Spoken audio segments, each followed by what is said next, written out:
on one channel anyway. So hopefully the other Yeah. one's going to be catching up with us soon. So It says now we're live streaming. now we are live streaming. Rock on, rock Let's on. go. Well, it's so funny because it's like there's just so many buttons to press, and I think I should probably make my life easier and just choose one channel instead of trying to do all these different things. But I'm so excited because I have LinkedIn Live now, and I think I'm so fancy. So I'm so Yeah, I want to do it too. I'm really curious about it. Like I have a couple clients that are doing it through their company page, but I'd love to do it myself. And like I don't know a lot of people that are doing it, so I'm glad you're doing it. I am, and now I have you on. Yay! Yeah. Yay! Yay! My friend Liz. Thanks for having me on. Oh, I'm so glad, and it's kind of fun to do it at a 5:30. Almost, we should. I feel like we should be having a cocktail hour. We should. Oh man, I would love a cocktail right now. I'm sure you've been working all day today. Yeah. So before I guess we get into the fun stuff, for anybody who's watching, I'm going to introduce you. So I've known, gosh, how long have we known each other? It's been probably about 5 years, maybe, haven't we? Yeah. Time just keeps it just flies. I have no idea, but I think so. I think it's been like 5 years. Yeah. Yeah. Yeah. And so this is Liz Oak, and you only go by Liz Oak. Like, is it Elizabeth, or do you just go by Liz Oak? Um, my parents named me Elizabeth. I think like my mom still calls me Elizabeth, and one of my brothers still calls me Elizabeth. That's about it. Yeah, yeah. I just always think of your first name and your last name together. It's always Liz Oak. I know that's kind of why I did that because it's kind of got a nice short ring to it. Although a lot of people don't know how to pronounce my last name properly, so I always say it's Oak, like joke. Oh, because it's OKE. So do people say Yeah, like okay? because people think it's Okie like karaoke, but it's actually Oak like joke. Well, I get Hug Hess, Huges, Huggies. So yeah, What? yeah. Oh yeah. My last name, my surname. People don't know how to spell it. People don't know how to pronounce it. It's really crazy. So it's fun. Oh, that shocks me. Okay. It is what it is. So okay. So Liz, I've met you through Stephen Gigliotti, and we've worked together at the Canadian Marketing Association. And Yeah. I mean, you could probably tell. I mean, it's so hard to when you're so multifaceted that you wear so many hats. I don't know if you're like me, where you're kind of like, where do I even start with what I do for a living, right? Yeah. Um, but you're a digital strategist. You're a professor who's worked at both University of Toronto and other academic Yeah. So institutions. I've taught SEO at Seneca.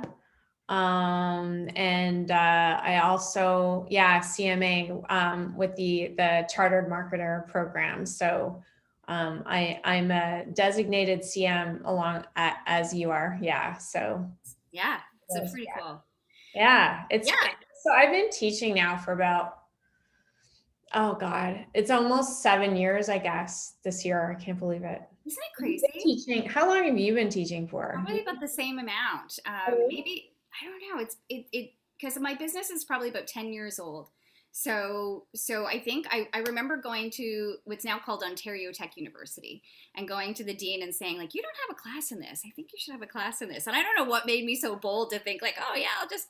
And then I started teaching at the college after that as well. So yeah, it's an adventure, as you and I both know. But it's interesting because I think one of the things I find frustrating is I don't even know if I could get hired as a digital strategist at an organization because when I look at the job postings for other people that I'm helping, to get into that kind of career, there's a bucket list of not only do you need SEO, but you need to be able to do graphic design and you need to be able to come up with content and it's like na na na na na na na na na na like like how many things, and so it's I just don't even know if I could. Yeah, I mean, I have a lot of students that ask me that because I mean, you could become a specialist in something, or you could become a generalist, which is what I would call myself as a generalist. Like, I have a lot of knowledge about a lot of different things, but like, I'm not a specialist in one thing. Like, you might get someone who's an SEO and SEM manager, and that's kind of like their niche. Like they really understand search engine optimization and they really understand Google Ads and programmatic and that kind of thing. And then you might have like, someone who's just really laser focused on email marketing, like if it's a big organization. So I think that like when students ask me that, is it better to specialize in something or to be a generalist? It really depends. I know for me, I'm a very curious person. And so I actually like being a generalist. And I know, like, for me, from my perspective, a good strategist is someone who has done all of the things. And I certainly have. So I've run, Google ad campaigns. I've done programmatic. I've done SEO, like all of the different things that have to do with digital. And I've been like a marketing team of one before. I've been in a big team of marketers. So I feel like I've seen a lot of different things. And so that makes me a good strategist because I'm able to sort of see what can work, for any kind of business. Every business is different. They have different business goals. So Yeah, yeah. And so I think that was one of the, I mean, I sent you all these questions, and as you know, I sort of completely go off topic and stuff like oh, that. So thanks. it's just us chatting anyway. Yeah. Is like, so you're talking, I think one of the things you're talking about is sort of omnichannel. I was sort of, yeah, I think that's where we even got started was that you were saying like mapping out the omnichannel strategy is sort of one of the biggest challenges for businesses too, right? And it's like, it's not one size fits all. Yeah, exactly. Like, I mean, there's some businesses where a lot of like AKA traditional marketing still is in play. I mean, I have more of a bent into digital marketing, but I do design campaigns. Like sometimes radio does make sense. Sometimes, out of home advertising does make sense. It really depends on your target audience, what your business goals are. And sometimes it's straight up digital. So, it really depends on the situation.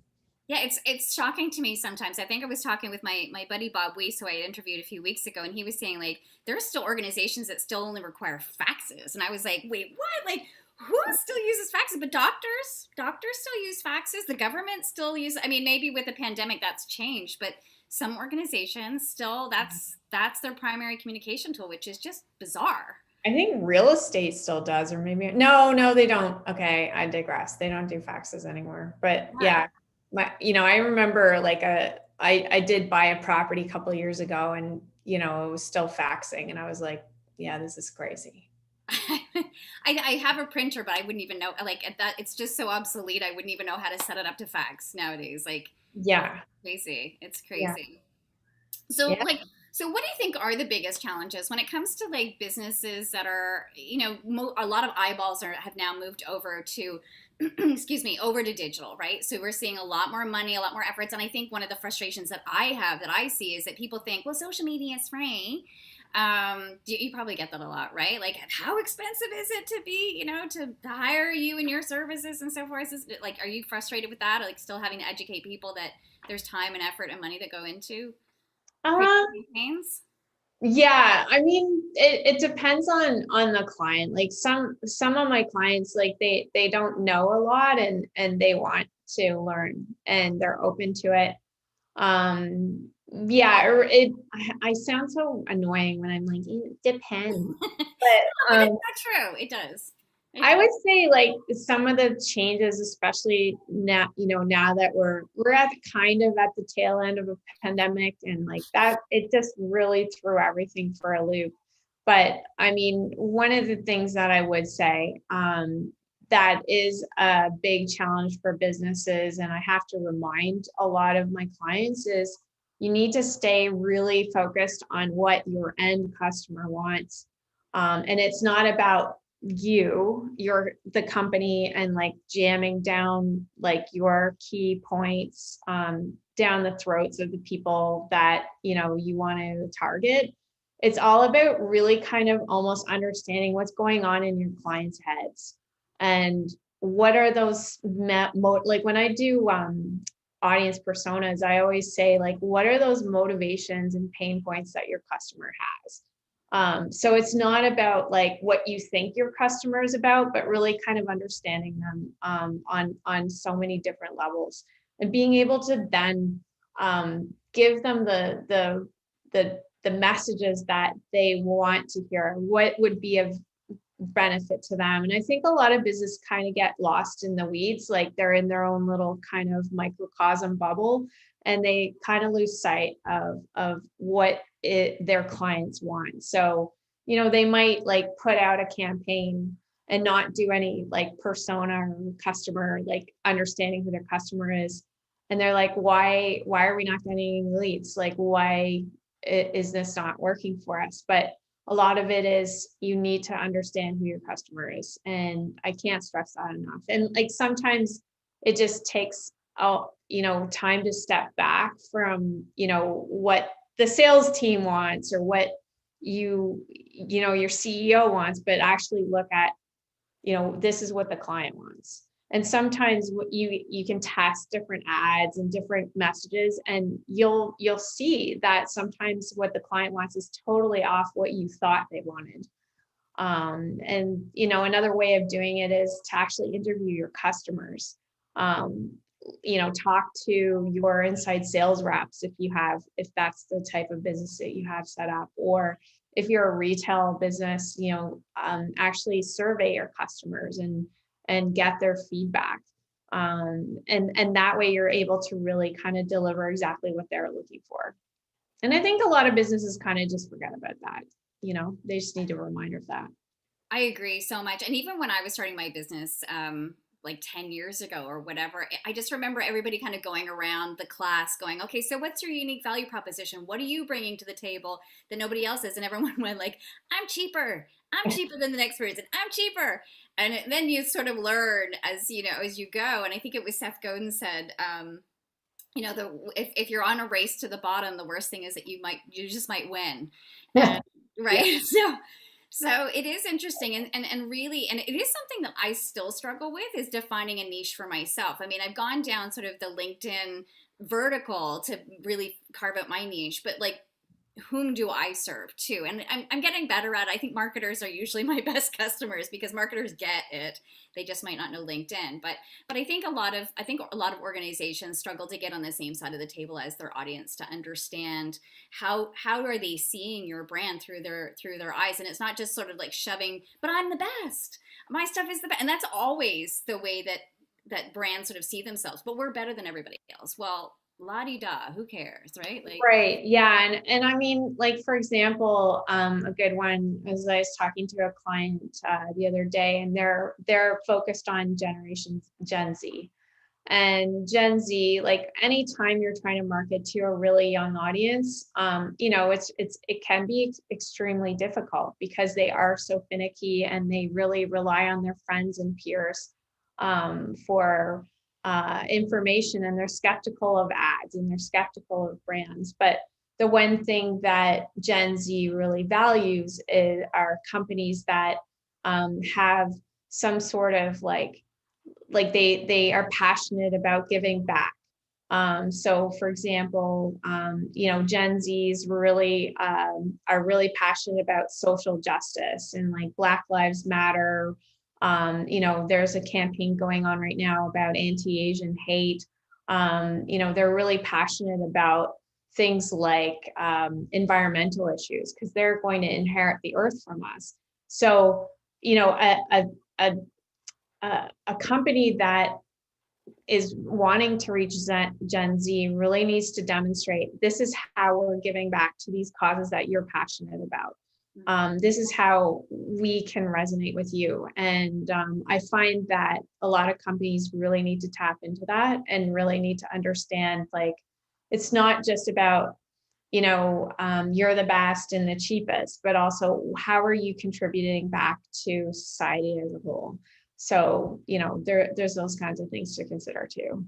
yeah. Have you been dabbling in the TikTok world? I haven't really been playing that much in there. It's not, I mean, I just feel like such a Luddite in some ways, even though I've been doing this, like, I mean, you and I have been the same, like we've been in the digital landscape for so long, and yet it just almost exhausts me to think about the next channel. And I dabble a little bit in certain things. I'm sort of dabbling a little in Clubhouse, and tomorrow I'm talking about cryptocurrency, NFTs, and that kind of stuff. But at the same time, it's just like, oh, just another thing to manage on top of everything else.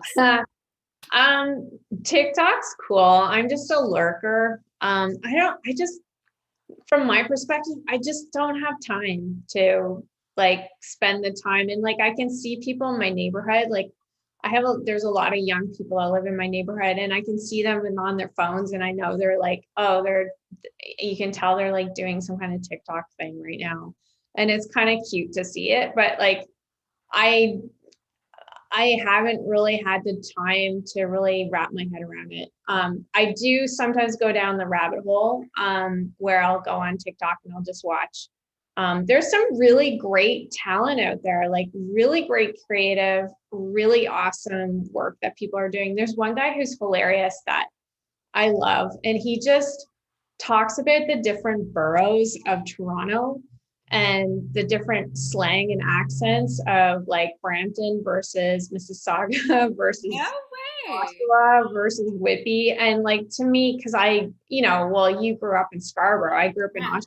Like it totally, like he's totally on point, and it's really funny, like how people talk in Markham. Like and like to me, it's just really creative and funny. And the I do I have been doing some strategy around influencers, with some clients. Some clients influencer stuff is great. And the one thing with TikTok is it's kind of that uncharted domain where it hasn't been decimated by like brands like say Instagram or Facebook. It's still a place where you can organically get a good reach with your audience. So it's kind of one of those places where brands are really wanting to desperately get in and reach that audience that's in TikTok. And one way of doing it is, to do an influencer campaign with TikTokers. So it's interesting. Like I was talking to a religious organization a while ago, and that was one thing that I had said to them is, there's lots of TikTokers in that are, part of your religious that are aligned with your religious like beliefs. Like you can align with them and get people interested in your, younger people interested in your organization. I mean, if there's TikTokers that are talking about, your religious like sect or whatever, then obviously there's an audience for them, and they have big followings. So it's just, yeah, it's really interesting. But yeah, I'm like, I don't have time to do TikToks. I might when I can, but right now, no, I haven't been at all.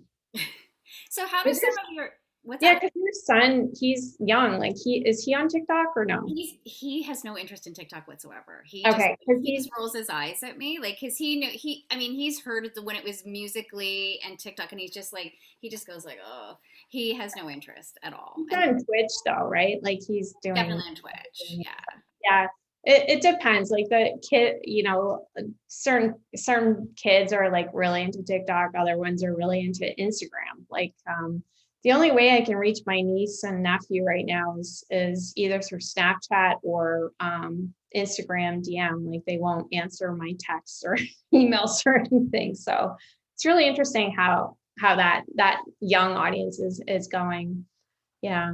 Well, they're so, I mean, it's kind of cool because I remember my kid has been doing like, he had his own like YouTube channel when he was 5 even. So it's like they're just so used to and being comfortable with being in front of the camera and just, being out there, which is something that you and I are like, our demographic was never used to putting ourselves out there. Yeah. Yeah, and they're just so comfortable and they want to be on camera. They want to talk about things. They're excited. And I think like, whoa, just be mindful of that legacy that you're doing, like that's, it's there for the rest of their lives and then some, right? So and my son's always talking about like cancel culture and how he's nervous about like something that he does today could affect him in the future. I guess I've kind of trained him a little bit well on that. So Yeah, I mean, you've been really great at like helping him with that. Like some parents aren't in marketing or in social media, and they're not as aware. So it is great that you've been able to kind of give them a heads up. Yeah, it's such a strange territory. I don't have kids, but I could only imagine, I cannot imagine what it's like, being a parent to kids and helping them navigate safely through, social media right now. Yeah, Uh, I think for me, one of the things that I really did to instill sort of confidence in him is like, don't worry about what other people are doing. I think we all have a tendency. I'm just as guilty as the next person when I see somebody who's in my competitive landscape that's doing such a great job doing this, and then I said like, oh, I'm not doing as well as that person. I have to realize like their journey is their journey, and I have to like focus on my own journey, and that's something that I have. Sometimes he has to mirror that stuff back at me, right. like if I've had a bad client day or like something's happened and he'll say like, Mom, their bad behavior's on them, it's not on you. And I'm like, who is this little Yoda that is like telling me all these things, right? And then I realize I think I probably told him that in the first place.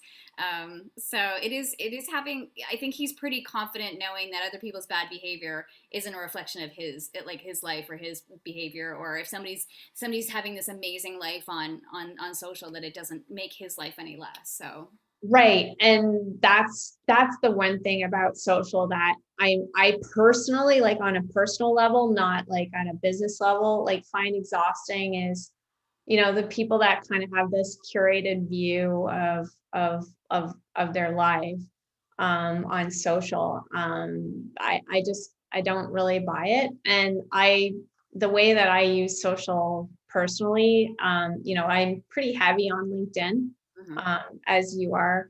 I'm hardly like ever, like I kind of lurk on Facebook because I basically just follow like news sources and things like that, and in groups. And Instagram is just friends. I just want to see what people's pictures are and what they're up to. Mhm. So I think everyone's got different ways that they use social media, but like from a business perspective, I would say like the channels that I see that are really popular right now is like Instagram. Like it's pretty hot, and a lot of brands want to get on there and have that presence there. I would say that, yeah, same with TikTok, like, but it depends on the business. And a big one is especially LinkedIn. So LinkedIn is really having like in the limelight right now, especially with corporate like B2B. And so I see a lot of great potential on LinkedIn. I mean, one of the one of the clients that I have, we have an advocacy program in place, so that everyone in the organization can easily share any content from the organization on LinkedIn, and we get really great traffic coming back to the website, just more so from people sharing the post than the company, like by far. And it's really quality traffic. That's people that are following someone on LinkedIn, sees the company content, clicks on it, and then converts. Like it's a really great way of doing it. And I think I mentioned to you, I don't know, a couple weeks ago, like I was talking to a LinkedIn rep about the algorithm, and of course they can't really say exactly, but they did say that anyone who like any anything that's shared on LinkedIn that is shared by a person rather than like a company sharing it, LinkedIn will show it more on the news feed than a company update. Mm, So yeah, so yeah. it's I knew the statistic was something like 8 times. I think I've seen 10 times, 8 times the reach. And I mean, it makes sense. But yet I see so many people when they come to me and they'll say, we need to make sure that the company page is like, we have to have a rock star company page. And I'm like, people want to connect with other people on mhm. LinkedIn. Yes, it's great to have that hub of the company page to that point, and then it's approved content that the company has then said, yes, staff, you can share this, as opposed to them kind of going rogue and sharing things willy nilly. It's a great sort of hub for that. Yeah, it's kind of like what Facebook did in 2018, but not as extreme as Facebook. Facebook just like really turned down the volume, and it was like, whoa, that's not cool. Yeah. Back then when companies had a decent amount of organic following on Facebook, and they would post on their page, and it would be all right. Mhm. They would get really good play, and then like abruptly in 2018, Facebook's like, no, We want advertising. only 5% of people will be able to see your organic posts, and now you must pay money. So that's cheesy, but LinkedIn isn't going that extreme. But yeah, you can tell that they're encouraging more people posts than company posts. Do you have any thoughts about where Facebook might be going? I mean, I keep saying, like, I think I wrote even a post about it years ago saying like Facebook is dying, but yet they still have, I mean, they still have like 2.8 billion people in the world are on Facebook, and they find ways that people are still hooked. But I'm just wondering aloud whether the next generation, like you said, your nieces and nephews, my kid, they're not on there. Like, is there long-term viability of Facebook? I don't know. I don't know. I mean, it's hard to say. Like, I think they've really um, annoyed people, especially with the privacy issues, and then that whole, with politics. What was happening in the U.S. With that one market research company. Now I can't remember the name. Cambridge Analytica, that one. Yeah, that one. Yeah. And I just don't like kind of how they do business. I don't really agree with, what Mark Zuckerberg kind of wants to do. And there's lots of studies that are linking, Facebook to people being depressed or whatever. So Well, I'm not sure. not just Facebook though. We're all sort of in that, the risk, the not risk and reward, but like our machine, like every time we swipe, we're getting a reward. It's like a little nugget. It's like this operant conditioning of like, if I don't get another little nugget, then So it's I think all channels, but I would agree with you. I just find that Facebook for me, the people that I'm connected with there, they complain a lot more than they do on any of the other channels. Yeah, Um, I would agree. Like I don't recommend Facebook as much anymore for for certain brands. Instagram is kind of the one like darling right now that, I think it's good for a lot of brands to be on. But of course, Instagram's owned by Facebook. So, it's hard to say where Facebook is going. The sheer amount of people that actually have a profile on Facebook is staggering. Yeah, And and the amount of data they've gathered from an advertising perspective too, right? I mean, it's creepy. yeah, I know that is. and I mean, with that new update from Apple, like they are kind of cracking down on like a lot of social media channels collecting that third party data. So I'm not sure what's going to happen. And Facebook like was like fighting back. So I'm not sure what's going to happen to Facebook. I personally not could care less about it. But from a business standpoint, yes, you can still get some really good traction depending on the audience. Like I still run Facebook advertising, and it still does convert very well. So I don't know. Does it help with SEO? Like, does like even just having a like just a company page on there, does it help with SEO or not? Not really. Um, well, I mean, having social media postings, like there is talk that it is a signal for SEO, like for Google. Like if you're posting actively on social media and linking back to your website, like there has been talks that there is some weight there, but of course we don't know exactly what the algorithm is, so Hmm. it's always proprietary. So it's probably not bad to have, it's good to have a presence on social media. Does it specifically have to be Facebook? No. Hmm. Hmm. And are you like advising most of your clients to really like have that, not every single call to action, but a lot of calls to action back to the website or back to the email newsletter, like just to own those relationships? Yeah, so Facebook has the lead ad campaign, and like it's funny because like I've tried it a few times, and I swear to God, like I feel like sometimes with Facebook, they're like paying people to like fill out the forms, so it looks like you're getting leads. But usually what we They're not like, really qualified. They're not qualified leads, you think? No, like anytime I've run lead ads, and maybe other people that are tuning in have different experience, but a lot of times when I do lead ads on Facebook, where it's just like people put their name and email and then they, they get something, but I like we can then follow up on with them on something. I don't find that people just don't answer back. Like it's not as strong as like driving traffic to a website and like having a really great landing page that like gives people areas to convert. I Mhm. find that is much more effective than like say a Facebook lead ad. But that's just been my experience in general. Like I would rather drive traffic back to a website from Facebook, although there's talk that if you do that, Facebook won't put your post up as much as, a post that like will keep people staying on Facebook. Mhm. And that's where I have issues with Facebook, like, because I find, well, all of them, they're all trying to keep you addicted Right. to Their own channel. like, but that's a rant for another day. Yeah.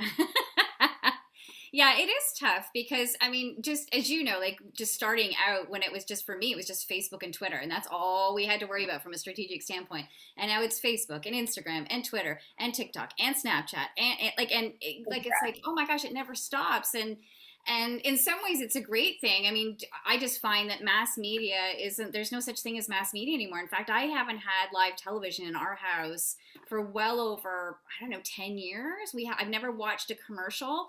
People talk about commercials. I'm like, I have no idea what you're talking about. I only watch Netflix. I only watch YouTube. I watch like, so, I mean, other than the ads that pop up on all these channels, I'm really not seeing anything that is like live television. Yeah. So And media, actually it's yeah. funny. So I watch YouTube constantly. I'm just like a YouTube junkie. And so I even enjoy watching the commercials because some of them are so bad and some of them are like so funny.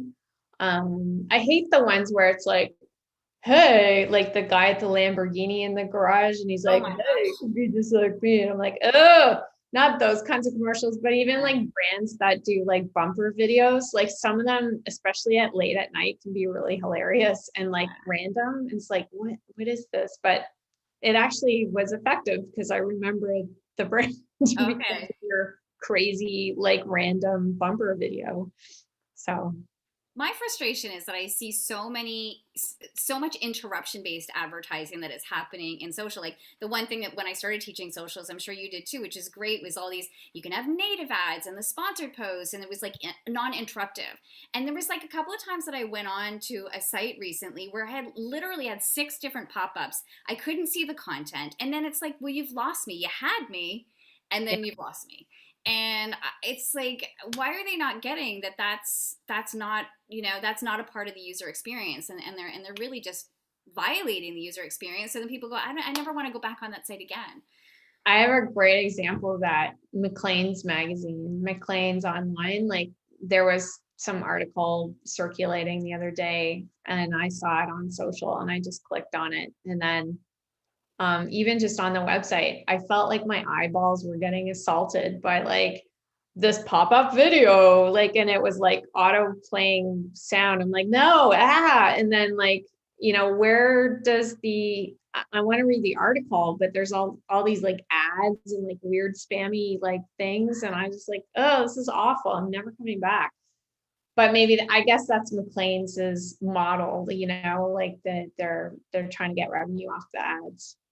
So Well, and then like because you love your your metrics. I mean, you're a metrics girl, right? So in some ways, then do the metrics actually are they lining up? Or I watched the one thing with Gary Vaynerchuk years ago where he said he was watching something, and I think it was Samsung, and he said like every time he refreshed the page, he wanted to click off of the pop up, but he was clicking through to the ad itself, and so he said people at Samsung in Quantland are all like, yeah, hey, like we got the numbers. Look at all these numbers of the click throughs, but they were mistaken click throughs. So like, do you have to guide your clients through that too to say like these metrics might not be as accurate as you want them to be? yeah, I think the biggest thing. And like, I work with like some pretty talented like analytics folks, who, that I don't necessarily think as in depth as they do about analytics, but for me, it's more like I'm very high level about it. Like I'll just be like, okay, what are the business goals like of the organization? Sometimes when I'm working with a new client, I'll ask them like, what are the business goals of your organization? And they just kind of look at me like, Make uh, money. I love money. We love money. I don't All that. know. And I'm just like, we have to get clear on that. Like we have to understand what those goals are, because that's what's going to drive our marketing strategy. And then that's also how we're going to hold ourselves accountable to those business goals with a measurement strategy. And like some marketers, I think, get really uncomfortable about measurement because they feel like they're being put under fire, under the hot seat and accountable. And it's like, well, I mean, that's kind of the way it is with modern marketing. Is you need to be able to look at the business goals. And if the CEO says, I want to I want to raise the business by like 20% this year. Okay, now let's think about those KPIs or marketing KPIs or objectives that we need to then reach to help reach those goals. And then what are the strategies we're going to do to meet those objectives? And then what is the tactics that's really going to drive it? So it's like kind of like that whole pyramid of like from the top down. So I like to look at like from the top down first. So top being, what are the business goals? What are our KPIs? And then it just kind of goes from there. Tactics at the bottom, and making sure we have a measurement plan where we're able to say, okay, this is how we're doing. So we've done our strategy and we're starting to do our tactics. Okay, here's the progress that we're making. Oh, we're not making our KPIs. Okay, we need to adjust and recalibrate. So I think a lot of marketers get scared by that conversation, but it's actually kind of a good way of thinking, in the modern way of marketing. Like it's not like, when you and I first started marketing, it was like spray and pray or whatever. Let's do lots of flyers like all the time, or like, a TV spot or radio. Nowadays we can actually look at, okay, we've got like 10 leads today. How many of them are actually going to become sales qualified leads, and how many of them are actually going to be actual sales? So it's just a matter of looking at it in that way. And like working with the sales team, I have one client who, like, the marketing and sales team love each other and they get along so well. That I don't see that as often as I'd like to see, but that's the modern way of doing it, and measuring accurately is marketing and sales talking to each other and like giving each other data. Yeah, and don't you think that marketing nowadays is really held to a higher standard too? Because I just know when I used to work in publishing, we would say, oh, well, we have, an independent auditor that would know that their magazine hit 30,000 Right. brides in the Toronto area, but how many people actually saw that ad? You couldn't quantify that. And nowadays, so it's ever since I started teaching this, I'm sure the same thing is like, what's the ROI? It was always, what's the return on investment?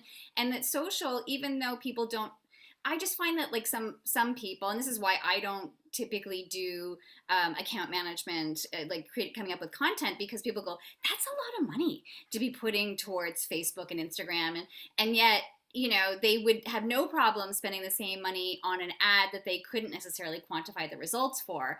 But they hold social media, it's free advertising, which those words, free advertising, is like, if my students ever say that to me, I'm always like, it's nothing free advertising. I'm like, advertising is paid, marketing is separate. It's just one of those like pet peeves that I have. Yeah. But that social media isn't free advertising. There's nothing free about it because it's either time or money and blah blah blah. But going back to my original question is like social is really held to a higher standard of accountability for sure. No, absolutely. Like, And I see a lot of brands doing some really cool things, like user generated content, which is brilliant, where you just have your audience use a hashtag.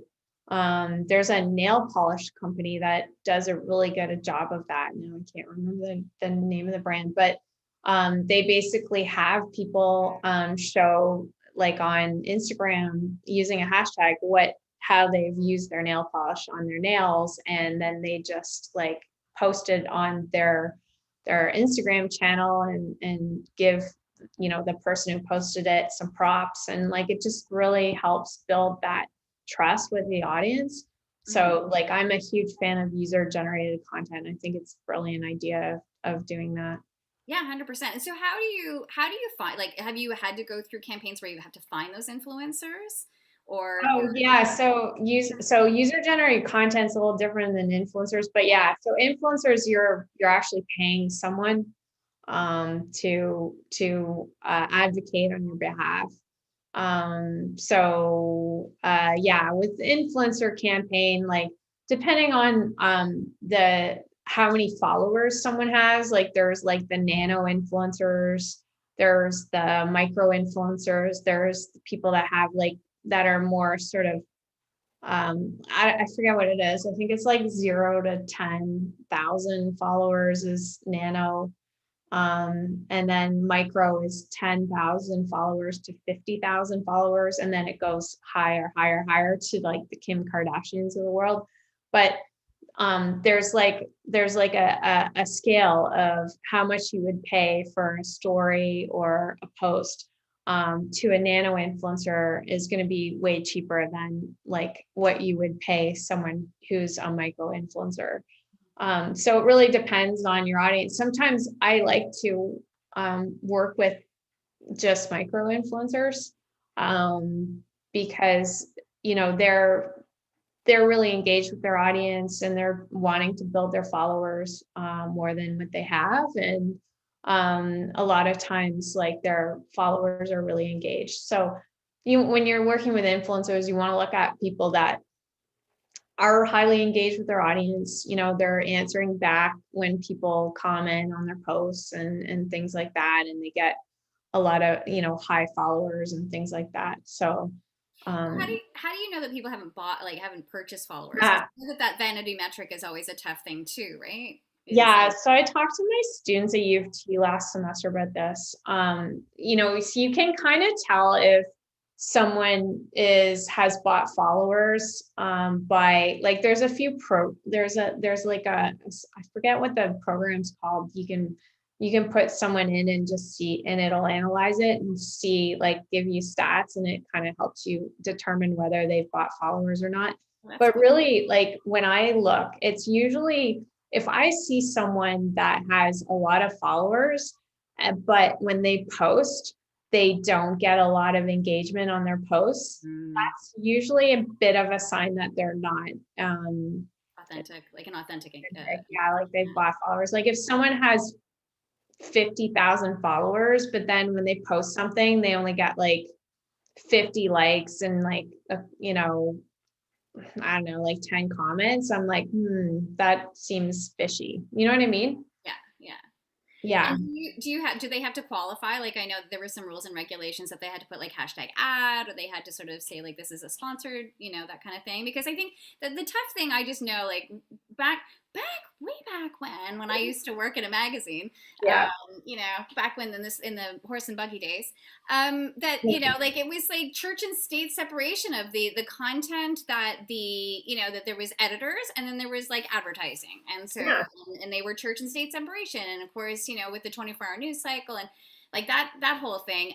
But like I found that that influencer thing and bloggers, because I was early, like an early I connected a lot with the mommy bloggers when that was a big thing, and then it's like, well, there's no church and state separation here. I mean, Right. they, when you're paying someone to write about you, are they being authentic about it, or is it because they're getting paid, right? So, Well, I know that like in the US, there's now standards. Like you should put like hashtag ad, or obviously say that it is some kind of way that you're collaborating and with someone, you're getting paid for it. So I think I'm not sure how enforced it is, but I think it is best practice for sure for influencers to clearly show that it's an ad. But I mean, most of the time when you look at a post, you'll know it's an ad, like if they're posting like a mummy blogger or a mummy like Instagrammer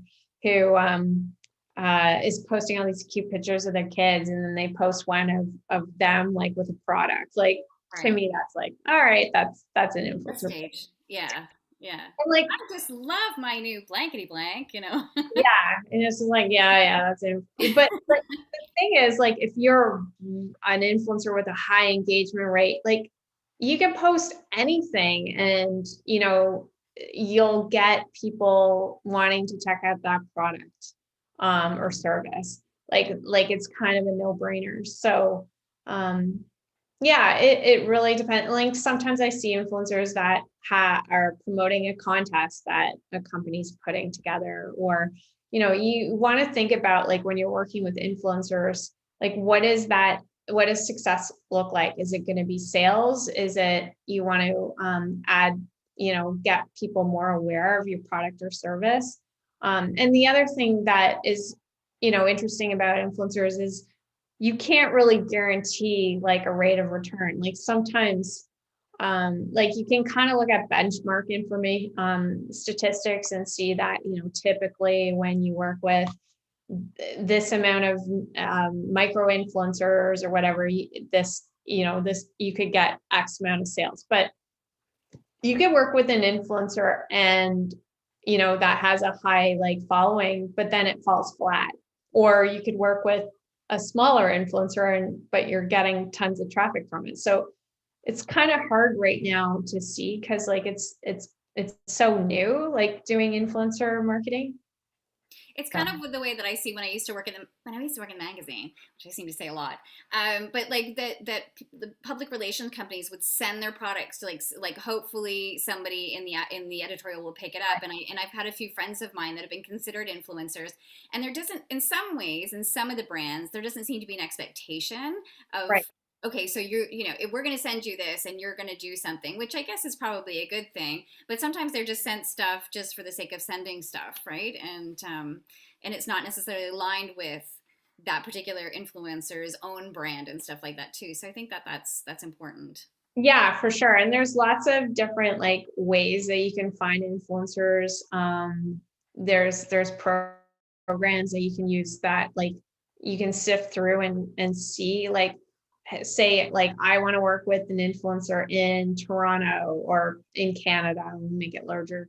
Canada that talks about a certain topic and has like a rating above 8, in terms of engagement out of 10. Hmm. So like there's lots of different ways you can discover that. I think there's agencies that can help you too, like agencies that like strictly manage influencer talent.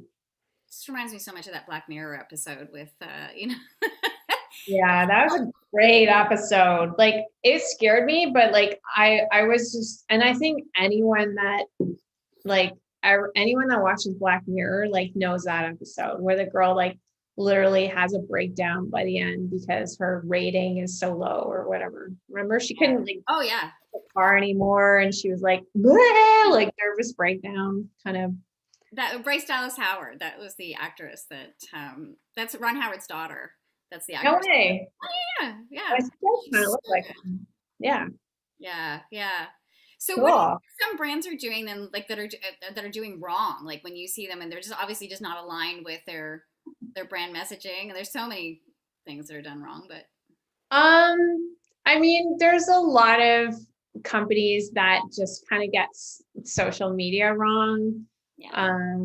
And like, I don't know, like there's been a lot, like, again, I was talking to my class about that last semester. Like, brands really have to watch it, that they don't come across as insensitive when they're trying to be funny about something Oh, yeah. on social media. Like they could get a backlash. And so that's one thing that you know, they have to be careful of. I'm trying to think of an example, like a recent example off the top of my head. The Um, ones that I think of, like what that I've talked about, and like there's some brands that do such a great job of it, which are usually the fast food brands that know how to clap back really easily. The Wendy's, the KFC's, the yeah, Taco Bell, they can clap back. That's okay because that's part of their whole their shtick. whole shtick, But then yeah. I remember seeing like jumping on a hashtag of hashtag why I stayed that DiGiorno's did. Yeah. Oh, that, yeah, there you go. Mhm. That's a good Yeah. example. Yeah, so sometimes people will jump onto those hashtags. I don't even use hashtags that much, quite, but like I kind of don't know how people like, oh, I see these articles and they're like, oh, definitely need to use it on LinkedIn. You definitely I'm like, I never, unless the days that I was on Twitter were the days that I looked at and used hashtags. But I don't know. I don't know if they're, do you find that they're useful for I follow a bunch of hashtags on LinkedIn, to be honest. I find like if there's something that I want to learn more about, I'll just follow the hashtag and people's posts show up on my feed and I'm like, oh, that's really interesting. I didn't know that. So I personally like the hashtags on LinkedIn. oh, Some of the things that LinkedIn's doing is like slow to catch on, like LinkedIn stories, you know. I don't think they're gonna take off. I really don't. I mean, have you ever done them? I think I get like 20 views on my LinkedIn stories when I do them. And you only have like 15 or 20 seconds. There's not a whole lot of time to play with. And it's like for all the effort that goes into creating new content or modifying content for 20 views.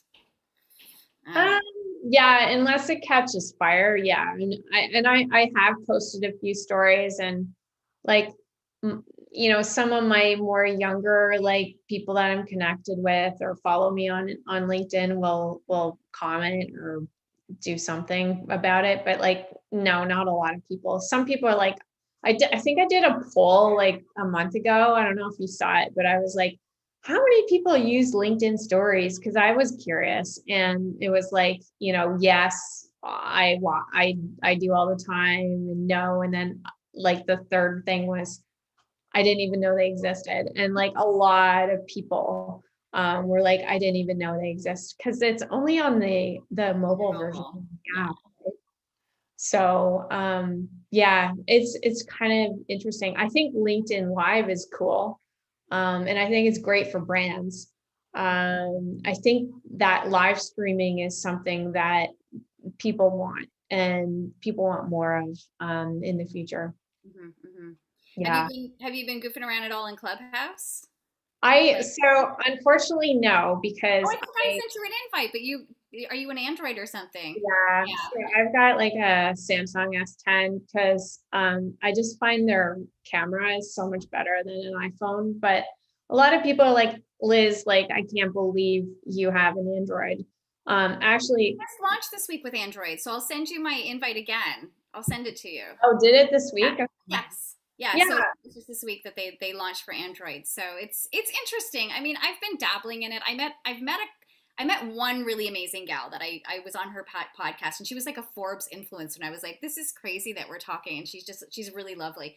But I find like for me, what's kind of hard is kind of listening to a radio show because you can't interact with anybody. Like you can't, like when you want to say like, oh yeah, that's amazing, like you kind of want to put that in the chat or anything like that, and then you wonder like when life does get back to normal, how many people are actually going to be listening to Clubhouse? Like I'm sort of curious about that as they're rolling it out to all these other channels are sort of adopting a Clubhouse style. right. Yeah, because I think you and I've talked about that. Like LinkedIn, I think has something in the works. No. I think so. I think so. But then, like, this is the frustration that I have with all these channels is they all seem to want to adopt. Like, if this works over here, we're going to make this work over here. Like so stories and Clubhouse and like all these different things. It's like, why can't everyone just own their own value and stay in their lane? I don't know. It just that kind of just frustrates me a little bit that they're all trying to be the same thing. It's like, come on. Yeah, it's pretty annoying, but like Instagram, for example, with Reels, you know, that's just basically like adopting TikTok. And what's happening is people are posting the same content on TikTok as they are on Instagram. Right. And I And then think Then what's the point in following a brand if they're all posting the same thing on Facebook, Instagram, like Uh, what's the point in following on all the channels if you're getting the same content on every channel, right? So that's right. something that frustrates me.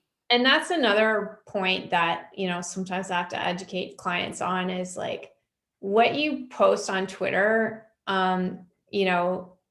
may be very different than what you post on Instagram or whatever. And so when I see brands that are posting the same thing like all the time on all the different channels, it's not great because like someone's mindset on Instagram is a little bit different than on Twitter or on LinkedIn. So it's good to kind of tweak the way that you communicate something on each platform for Yeah, I sure. say that all the time. Like, there's a different psychology as to why people are on these channels for sure. So Oh yeah. it's so crucial to like think about, like, to your point, like get on the same side of the table, think how your audience thinks, and give them the content that they want when they want it. And that's never is never going to be a straight line, right? That path to purchase is always such a you know, varied line. I saw this one slide that really was like, this is the way the company is like silo, silo, silo. The path to purchase is all over the place, but yet like what the client wants or like the customer wants is they just want what they want when they want it, and they don't realize they're taking this path to get there, but they just want their answer. And it's interesting when you sort of reverse engineer that, you realize like it doesn't always work. Yeah, for sure. The one thing that I'm really interested in is social commerce. Like the whole live stream shopping. Like China kind of has that nailed down to a T. And that's something that I know Walmart's, experimenting with that with TikTok right now, and rolling that out. But like huge potential for the North American audience to be shopping on live stream. Like I would 100% like love to shop, like live stream shop. Like it's almost kind of like, remember back in the 80s when like it was like TV shopping or Yeah, whatever, the like shopping channel, yeah, the TS, yeah. shopping channel. This is a kind of the same sort of concept, but you can actually like when the live stream, you can ask questions like, oh, does that come in a different color? Or like, what size is that? Like, it's like, to me, that's really cool. Cause right now I do online shopping and I'm like, well, I think this might fit. Maybe I'll get a large and a medium and see, but I just want to talk to someone like when I'm doing my online shopping and just ask a few questions before I buy something. And live streaming just makes so much sense when it comes to that, for sure. I mean, we have to kind of wrap up soon, but like Canada's still pretty far behind everywhere else insofar as technology, right? I mean, I teach a lot of people that have come from other countries, and they're like, yeah, you can, and we're still like 6 months behind the U.S., aren't we? Like insofar as technology, or Well, in so many ways, yeah. yeah, Yeah. it just Canada. I still had to go to I had to go to the bank today to deposit a U.S. check. I mean, that's crazy. Well, That's crazy. I mean, we've come so far insofar as technology, but we still got a long way to go. So yeah, for sure. For yeah. sure. Oh gosh. So okay, so the one thing that I want to like sort of wrap up with, like, what is like a last mantra, belief, or sort of motivational phrase that that you want to share with, Um, well, that, I mean, again, dating myself, but like to quote like Glenn Ross, like remember ABC, always be closing. Yeah, yeah, yeah. For marketing, like marketers, especially right now, it's ABL, like always be learning. Always, like I'm always still learning about new things, and I'm not shy to say, hey, I don't really know a lot about that, let me figure this out or research it. Like as a marketer, it's really good to have a curious mind, and it's okay if you aren't an expert in everything, because everything's rapidly changing and it's okay. But also we have a whole world at our fingertips of information.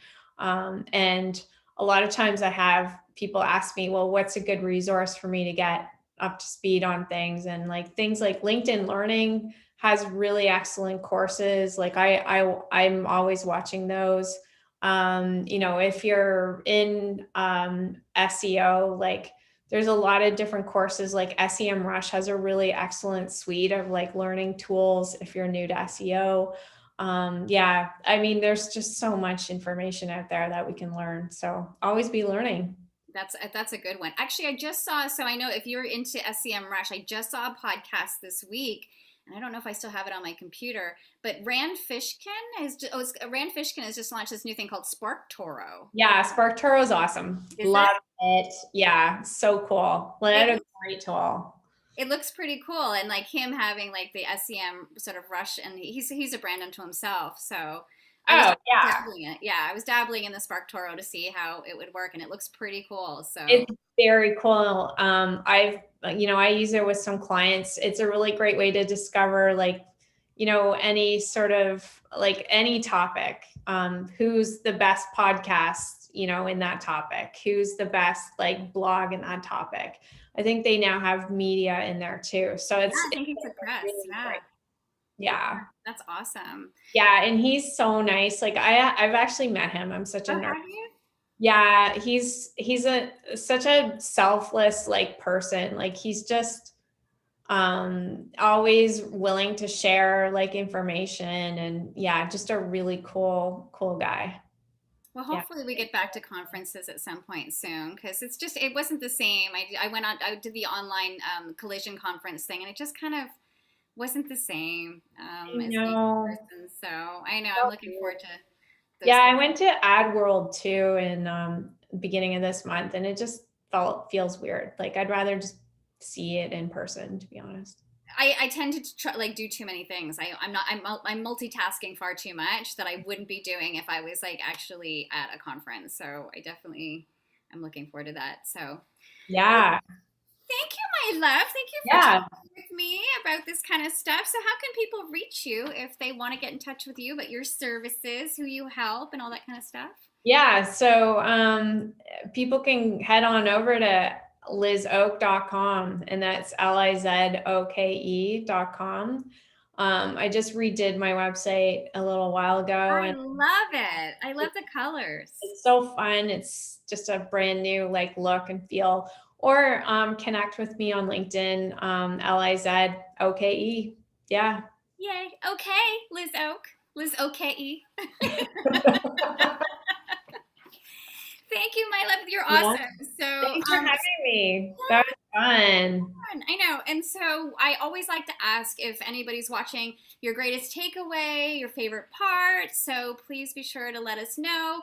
And Liz, I know I'm going to be talking to you very soon. So, Yeah. okay, love. Talk to you We'll talk soon. to you later. Okay. Bye, honey. Bye. Bye.